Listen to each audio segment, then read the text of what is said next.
नमस्कार, मैं डॉक्टर बबीता काजल, चौधरी बल्लूराम गुदारा राजकीय कन्या महाविद्यालय श्री गंगानगर से। आज हम केशव के व्याख्या खंड की जो सीरीज है उसके छठे वीडियो में केशव दास की रामचंद्रिका के एक और पद की व्याख्या करेंगे। आइए हम देखते हैं कि वह केशव दास जी का वह कौन सा पद है। केशव दास जी का यह पद है सीता के विरह में राम दशा। राम कथा का वर्णन करते हुए केशव दास जो हैं इस पद में सीता के विरह का वर्णन कर रहे हैं। और ये सीता के विरह का वर्णन किसके शब्दों में बयान हो रहा है? हनुमान जी के शब्दों में। हनुमान जब देवदूत बनकर जाते हैं वहां पर, रामदूत बनकर जाते हैं लंका में, और वहां से लौटने के बाद वो सीता के जो दशा है उसका वर्णन श्री राम के समक्ष करते हैं। दीर्घ तरीन बसे केसोदास केसरी जो, केसरी को देख वन करी जो कंबत है। वासर संपत्ति उलूक जो न चित्तवत, चकवा जो चंद चित्त टौगुनी चपत है।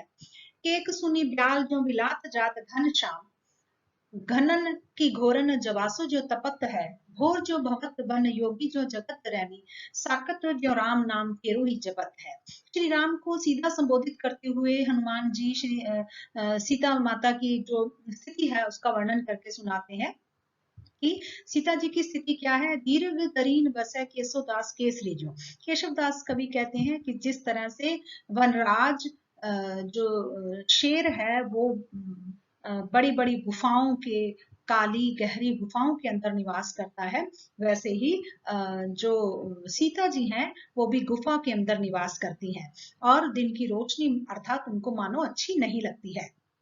केसरी को देखी वन करी जो कपत है। और जिस तरह से शेर को देखकर वन के जो प्राणी हैं, हाथी आदि हैं, वे सब कंपित हो जाते हैं डर के मारे, भय के कारण। दूसरी तरफ इसका तात्पर्य क्या है कि जो केसर की खिली हुई क्यारियों को देखकर सीता जी का मन भी कंपित होने लगता है। सीता जी का मन जो है वो शंकित हो जाता है। केसर के सुंदर खिले हुए फूल जो हैं वो उनको बिल्कुल अच्छे नहीं लगते हैं। वासर संपत्ति उलूक जो न चितपत, वासर दिन, दिन की संपत्ति सूर्य, सूर्य को जिस तरह से उल्लू जो है वो नहीं देखना चाहता है। क्यों? क्योंकि वो दिन में सोता है और रात को जगता है, इसलिए सूर्य की जो रोशनी है वो उसे अच्छी नहीं लगती है। इसी तरह से उसी उल्लू के समान सीता जी भी दिन की रोशनी को पसंद नहीं करती हैं।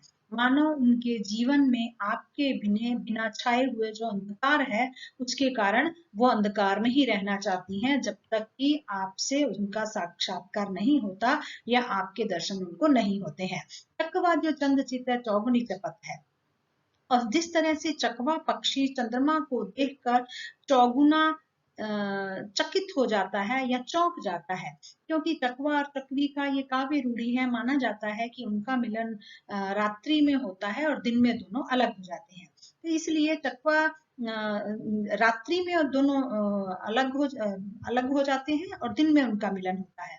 इसलिए चकवा जब रात के चंद्रमा को देखता है तो वो चौगुना चौंक जाता है। इसी तरह से रात्रि में सूर्य के प्रतिमान उपमान के रूप में आकाश में विद्यमान चंद्रमा भी सीता जी के हृदय को चौगुना चौंकाता है, चौगुना उनको हैरान करता है, परेशान करता है।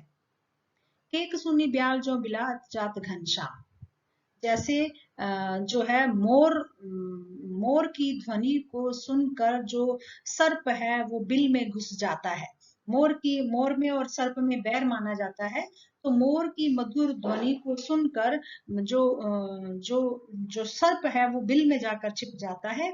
इसी तरह से काले बादलों को देखकर सीता जी भी जाकर छिप जाती हैं, मानो काले बादल भी उन्हें परेशान करने वाले हैं, हैरान करने वाले हैं, इसलिए वो उन्हें देखना पसंद नहीं करती है। घनन की घोरन जवासो जो चपत है। जवासा एक विशेष प्रकार का पौधा है जो वर्षा की ऋतु में और बादलों की गर्जना के साथ साथ जो है वो सूखता है, तप जाता है, ज्यादा वो तपता है और ज्यादा सूखता है। इसी तरह से बादलों, घनघोर बादलों की घोर गर्जना जब होती है तो वो भी मानो ज्वासा वनस्पति के समान सूख जाती है, तप जाती है, जल जाती है। भोर भोर जो भंवत बन जोगी जो जगत रहनी, और भंवरे के समान वो सदैव चक्कर लगाती रहती हैं, घूमती रहती हैं। उनको एक एक पल के लिए भी चैन नहीं है, स्थिरता नहीं है।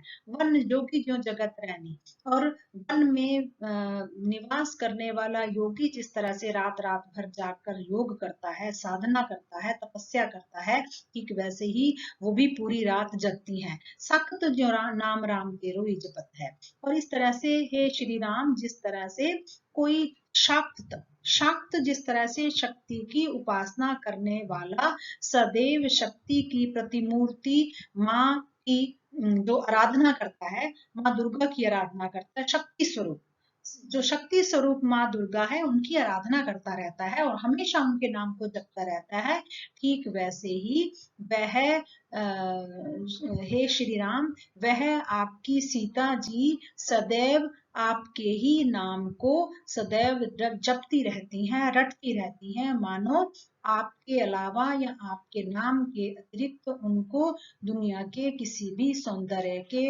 उपमान प्रतिमान में कोई भी सौंदर्य नजर नहीं आता है, कोई भी सुख का क्षण उनको नजर नहीं आता है। केवल आपका नाम और आपके दर्शन ही उनके सुख का आधार है, इसलिए और कोई भी अन्य उपादान उनको वह सुख अनुभूत नहीं करा सकता है। तो इस तरह से हनुमान जी जो है बड़ी उपमानों के द्वारा, अनेक प्रकार के उदाहरणों के द्वारा और उपमानों के माध्यम से सीता जी की विरह की दशा को राम के समक्ष इन पंक्तियों के माध्यम से रखते हैं। केशवदास जी ने इन पंक्तियों की इस प्रकार से रचना की है। धन्यवाद।